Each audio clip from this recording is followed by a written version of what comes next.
اعوذ باللہ من الشیطان الرجیم بسم اللہ الرحمن الرحیم۔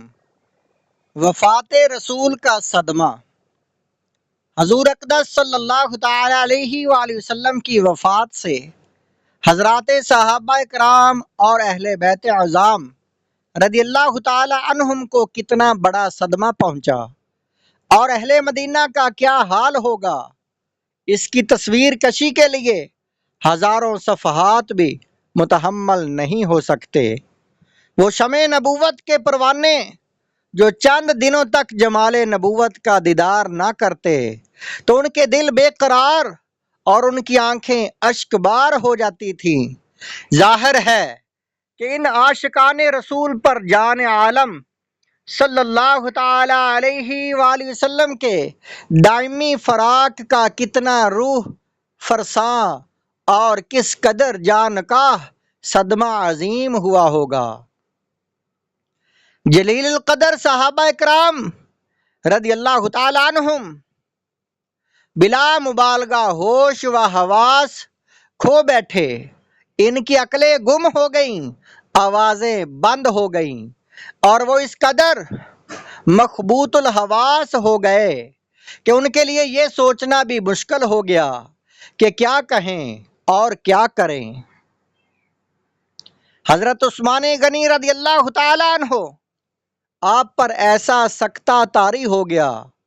کہ وہ ادھر ادھر بھاگے بھاگے پھرتے تھے، مگر کسی سے نہ کچھ کہتے تھے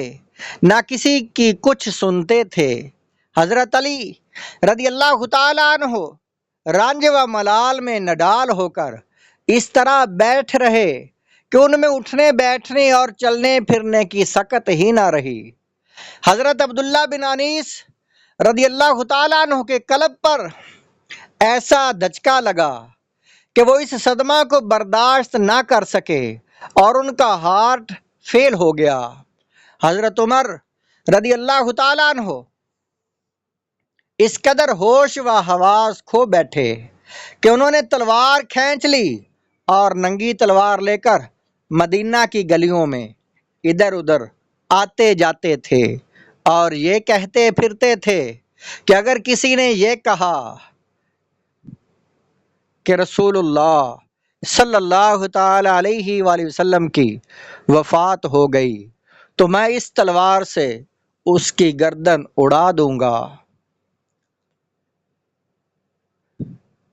حضرت عائشہ رضی اللہ تعالی عنہا کا بیان ہے کہ وفات کے بعد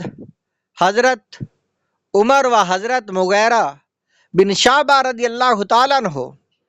حضرت عمر و حضرت مغیرہ بن شعبہ رضی اللہ تعالیٰ عنہما دونوں صحابہ اکرام حضرت عمر اور حضرت مغیرہ اجازت لے کر مکان میں داخل ہوئے۔ حضرت عمر رضی اللہ تعالیٰ عنہ نے حضور صلی اللہ تعالیٰ علیہ وسلم کو دیکھ کر کہا کہ بہت ہی سخت غشی طاری ہو گئی ہے۔ جب وہ وہاں سے چلنے لگے تو حضرت مغیرہ رضی اللہ تعالیٰ عنہ نے کہا کہ اے عمر، تمہیں کچھ خبر بھی ہے؟ حضور صلی اللہ تعالیٰ علیہ وآلہ وسلم کا وصال ہو چکا ہے۔ یہ سن کر حضرت عمر رضی اللہ تعالیٰ عنہ آپے سے باہر ہو گئے اور تڑپ کر بولے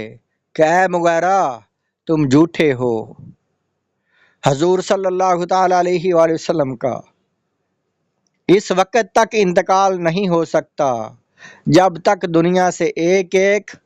منافق کا خاتمہ نہ ہو جائے۔ مواہب الدنیا میں طبری سے منقول ہے کہ حضور صلی اللہ تعالی علیہ وآلہ وسلم کی وفات کے وقت حضرت ابو بکر صدیق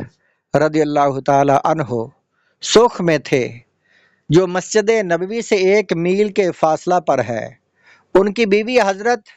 حبیبہ بنت خارجہ رضی اللہ تعالی عنہا وہیں رہتی تھی۔ چونکہ دوشنبہ کی صبح کو مرض میں کمی نظر آئی اور کچھ سکون معلوم ہوا، اس لیے حضور صلی اللہ تعالی علیہ وآلہ وسلم نے خود حضرت ابو بکر صدیق رضی اللہ تعالی عنہ کو اجازت دے دی تھی کہ تم سوخ چلے جاؤ اور بیوی بچوں کو دیکھتے آؤ۔ بخاری شریف وغیرہ میں ہے کہ حضرت ابو بکر صدیق رضی اللہ تعالیٰ عنہ اپنے گھوڑے پر سوار ہو کر سکھ سے آئے اور کسی سے کوئی بات نہ کہی نہ سنی، سیدھے حضرت عائشہ رضی اللہ تعالی عنہا کے حجرے میں چلے گئے اور حضور صلی اللہ تعالی علیہ وآلہ وسلم کے رخ انور سے چادر ہٹا کر آپ صلی اللہ تعالی علیہ وآلہ وسلم پر جھکے اور آپ کے دونوں آنکھوں کے درمیان نہایت گرم جوشی کے ساتھ ایک بوسہ دیا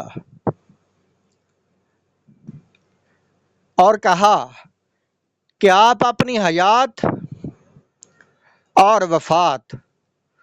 دونوں حالتوں میں پاکیزہ رہے، میرے ماں باپ آپ پر فدا ہوں، ہرگز خداوند تعالی آپ پر دو موتوں کو جمع نہیں فرمائے گا۔ آپ کی جو موت لکھی ہوئی تھی آپ اس موت کے ساتھ وفات پا چکے۔ اس کے بعد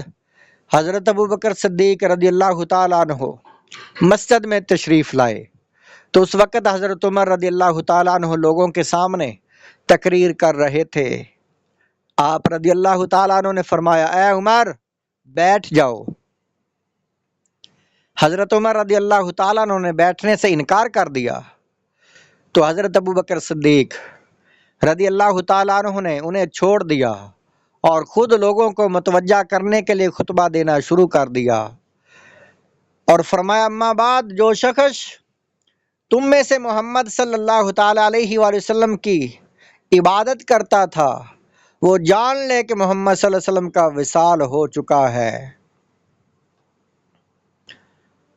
اور جو شخص تم میں سے خدا عز و جل کی پرستش کرتا تھا تو خدا زندہ ہے، وہ کبھی نہیں مرے گا۔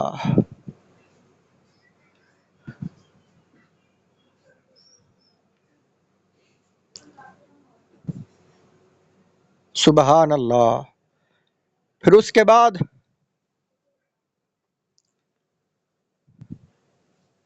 حضرت ابوبکر صدیق رضی اللہ تعالیٰ عنہ سورہ آل عمران کی یہ آیت تلاوت فرمائی، وما محمد الا رسول قد خلت من قبلہ الرسل افإن مات او قتل انقلبتم علی اعقابکم ومن ينقلب علی عقبیہ فلن یضر اللہ شیئا وسیجزی اللہ الشاکرین۔ اور محمد صلی اللہ تعالی علیہ وآلہ وسلم تو ایک رسول ہے، ان سے پہلے بہت سے رسول ہو چکے، تو کیا اگر وہ انتقال فرما جائیں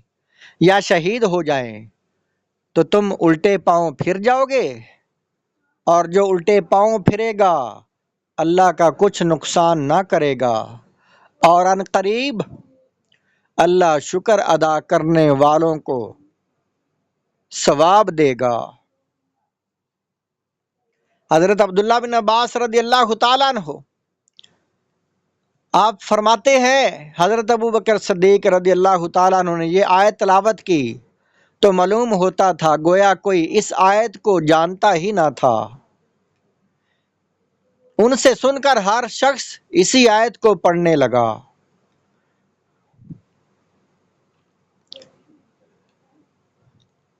بخاری شریف جلد نمبر 1 صفحہ نمبر 166، حضرت عمر رضی اللہ تعالیٰ عنہ کا بیان ہے کہ میں نے جب حضرت ابوبکر صدیق رضی اللہ تعالیٰ عنہ کی زبان سے سورہ آل عمران کی یہ آیت سنی تو مجھے معلوم ہو گیا کہ واقع نبی صلی اللہ تعالی علیہ وآلہ وسلم کا وصال ہو گیا۔ پھر حضرت عمر رضی اللہ تعالیٰ عنہ اضطراب کی حالت میں ننگی شمشیر لے کر جو اعلان کرتے پھرتے تھے کہ حضور صلی اللہ تعالی علیہ وآلہ وسلم کا وصال نہیں ہوا، اس سے رجوع کیا اور ان کے صاحبزادے حضرت عبداللہ بن عمر رضی اللہ تعالی عنہما کہتے ہیں کہ گویا ہم پر ایک پردہ پڑا ہوا تھا کہ اس آیت کی طرف ہمارا دھیان ہی نہ گیا، حضرت ابوبکر صدیق رضی اللہ تعالیٰ عنہ، آپ کے خطبہ نے اس پردہ کو اٹھا دیا۔ مدارج النبوت جلد نمبر 2 صفحہ نمبر 434۔ حضور علیہ الصلوۃ والسلام کی تجہیز و تکفین کیسے ہوئی؟ اگلی ویڈیو میں آپ یہ سنیں گے۔